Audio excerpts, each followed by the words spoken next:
Hello guys, मैं हूं Parmeshwari Paikra. Welcome to my YouTube channel Paikra LLB में आपका स्वागत है। प्लीज़ मेरे वीडियो को देखने के साथ साथ लाइक शेयर एवं सब्सक्राइब जरूर करिएगा। आइए हम चर्चा करते हैं, यदि पुलिस अधिकारी द्वारा एफआईआर ना लिखे तो क्या करें।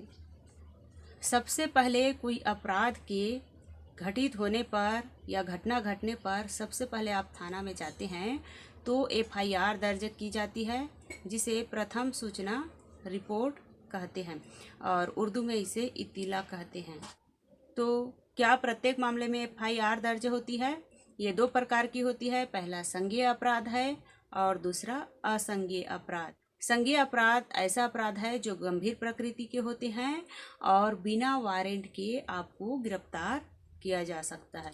यदि कोई संज्ञेय अपराध घटित होता है तो आपको तत्काल सूचना कहाँ देनी होती है? तो उस एरिया के थाने में। और असंज्ञेय अपराध ऐसा अपराध है जिसमें वारंट के बिना पुलिस अधिकारी गिरफ्तार नहीं कर सकते हैं। अब यदि कोई व्यक्ति संज्ञेय अपराध की घटना होने पर आपको सूचना कहाँ देनी होती है? पुलिस स्टेशन में। तो वहाँ के पुलिस अधिकारी द्वारा एफआईआर अपने रजिस्टर्ड में नोट करती है। यह एफआईआर सीआरपीसी 1973 की धारा 154 के अंतर्गत दर्ज करती है। एफआईआर आप अपने नज़दीक के पुलिस स्टेशन में दर्ज करा सकते हैं।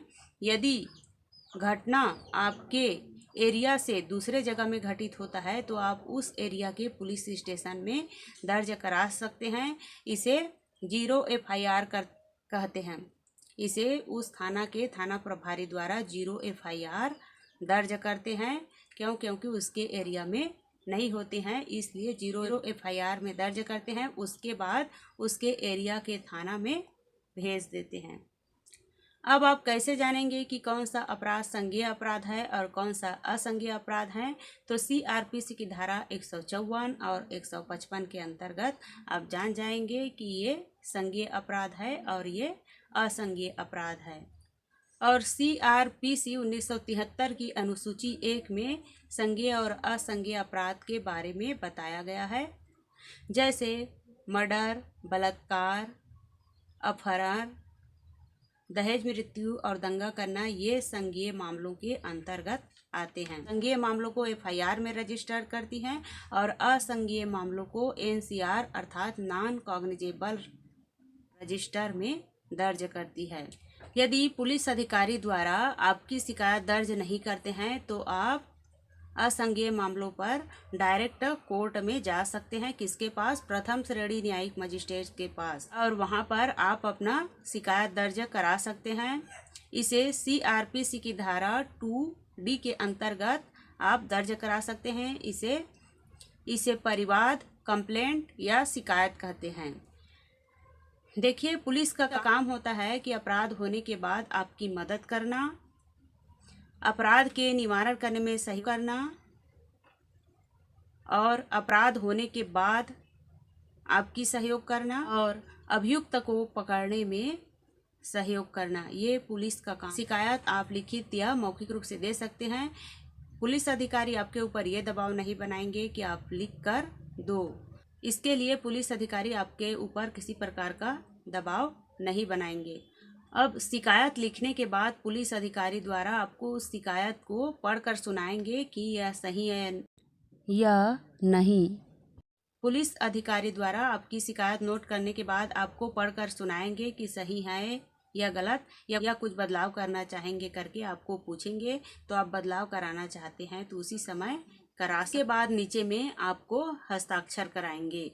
उसके बाद एफआईआर दर्ज होने के बाद आपको उस एफआईआर की एक प्रति फ्री में दिया जाएगा। ये सीआरपीसी की धारा 154 के अंतर्गत आपको एक प्रति फ्री में देंगे।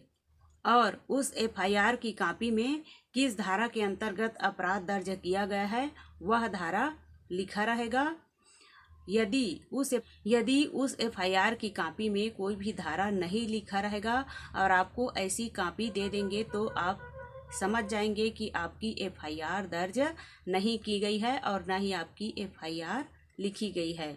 तो उस स्थिति में आप क्या करेंगे। तो सीआरपीसी की धारा 154 पैराग्राफ 2 के अंतर्गत आप उस एरिया के एसपी को उस थाने के खिलाफ शिकायत दर्ज करा सकेंगे कि मैंने ये शिकायत इस थाने में की थी, उसने अभी तक मेरी एफआईआर दर्ज नहीं की है करके आप एसपी के पास लिखित में शिकायत दे सकेंगे और कहेंगे उस थाना में मैं गई थी, ये व्यक्ति मेरे को मिला, उसने मेरी शिकायत लिखी लेकिन एफआईआर दर्ज नहीं की है करके आप उस थाने के खिलाफ लिखित में शिकायत दे सकते हैं। तो उस अधिकारी द्वारा उस थाने को आदेश देगा एफआईआर दर्ज करने के लिए। तो आदेश देने पर आपकी एफआईआर दर्ज हो जाएगी। इस प्रकार कोई भी थाने में यदि पुलिस अधिकारी द्वारा एफआईआर ना लिखें तो इस प्रकार की प्रक्रिया आप अपना सकते हैं। इस प्रकार मैं कानून के बारे में मैं आप लोगों को जानकारी देते रहूँगी। यदि आप लोगों को मेरे वीडियो पसंद आए तो लाइक शेयर एवं सब्सक्राइब जरूर करिएगा। Thank you for watching. नमस्कार।